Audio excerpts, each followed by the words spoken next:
কিন্তু মনে রাখবেন, আমাদের এখানে স্বাস্থ্যসাথী স্কিম আছে 5 লাখ টাকার। আপনার কাছে দয়া ভিক্ষে আমি নেব না। তার কারণ আয়ুষ্মান স্কিমে স্টেট গভর্নমেন্টকেও 40% টাকা দিতে হতো।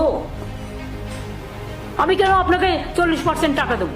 আর তার মধ্যে তো 1.5 কোটি লোক পেতো, আর বাবাকে পেতো না। 11 কোটি লোক কি করতো যারা পেতো না?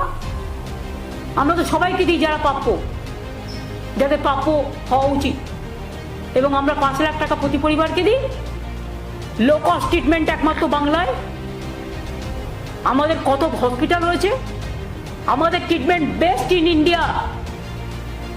বড় রাজ্যগুলো যদি দেখেন, এডুকেশন সিস্টেম আপনি তো বরবাদ করার জন্য বসে আছেন। আপনি বরবাদি হো গিয়া আবি। বাংলার শিক্ষা ভেঙে দাও, বাংলার স্বাস্থ্য ভেঙে দাও, বাংলার অর্থনীতি ভেঙে দাও। আর আপনার বন্ধু, আপনার এজেন্সি আছে, নামগুলো আর বলছি না, আপনারা সবাই জানেন। এজেন্সি দিয়ে লোককে ভয় দেখাও।